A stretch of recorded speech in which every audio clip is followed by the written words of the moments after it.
নমস্কার বন্ধুরা, welcome back to my channel vibe with Rupa. আশা করি আপনারা খুব ভালো আছেন। আমি আছি মোটামুটি, কারণ আমার শাশুড়ির শরীরটা তো ভালো নেই, হাতটা ভেঙে গেছে এবং তারপর থেকে শরীরটা আরও ডিটোরিয়েট করছে। তো এখন হয়তো নতুন ওষুধগুলো সহ্য করতে পারছে না। তো যাই হোক, আমি ছেলেকে স্কুলে দিয়ে বুধবারের ভিডিওটা অবশ্য শেয়ার করছি আপনাদের সাথে। তো সেখানে ছেলেকে স্কুলে দিয়ে আমি বাজারে গেছিলাম বাজারটা করতে।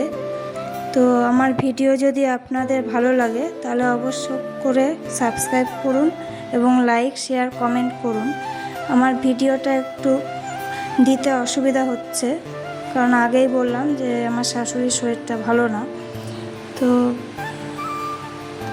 এখান থেকে জন্য সবজিটা নিয়ে নিচ্ছি, নিয়ে তারপরে ধীরে সুস্থে মাছ বাজারে যাব। যদিও মাছটা আগে কাটতে দিয়ে আসছি, তখন ভিডিওটা অন করতে ভুলে গেছিলাম, সেই জন্য এখান থেকে ভিডিওটা অন করেছি আমি।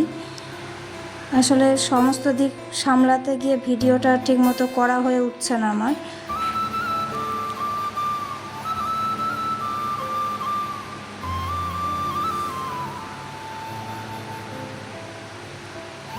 এখান থেকে টমেটো, আদা, একটু কলমির শাকও নিয়েছিলাম। অনেক দিন খাওয়া হয় না কলমির শাক, তো ভাবলাম যে একটু কলমির শাক নিয়ে নিই, তো সেই জন্য কলমির শাকটাও নিলাম। আর বোধহয় আলুও নিয়েছিলাম।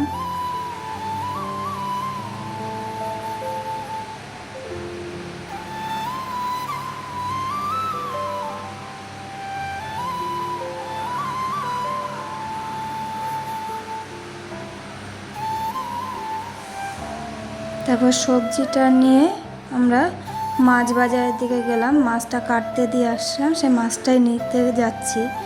ওখানে ইলিশ মাছও ছিল, কিন্তু তখন তো দেখিনি ইলিশ মাছটা।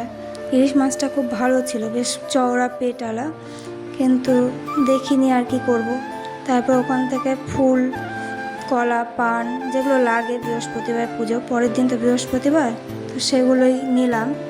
নিয়ে তারপর বাড়িতে আসলাম, এসে একটু মিষ্টি কুমড়ো সেদ্ধ দিয়েছিলাম, সেই মিষ্টি কুমড়ো সেদ্ধ দিয়ে ভাত খেয়ে নিলাম, সকালের ভাত। আমার বেশ ভালোই লাগে মিষ্টি কুমড়ো সেদ্ধ দিয়ে ভাত খেতে। তো সেটা খেলাম, খেয়ে তারপর ছেলে তো বইগুলো সব ছড়িয়ে ছিটিয়ে রেখে গেছে, সেগুলোকে গুছিয়ে রাখলাম, বিছানাটা গুছিয়ে নিলাম। তারপরে ছেলেকে স্কুল থেকে নিয়ে এসে ছেলে এরকম দুষ্টুমি করছে, তো বললাম যে চল একটু ঘুরতে নিয়ে যাব। তখন ও উঠে তাড়াতাড়ি রেডি হতে গেল। তো বিকেলবেলা একটু ঘুরতে বেরিয়েছিলাম, বেশ সবুজ জায়গাটা, চারিদিকে সবুজ, দেখতে বেশ ভালোই লাগছে। তো এখানে পদ্মবনও ছিল, পদ্মপুকুর যেটাকে বলে। তারপরে ছেলে আমার পেছনে সমানে অত্যাচার করে যাচ্ছে, কিছুতেই ভিডিও করতে দিচ্ছে না। এই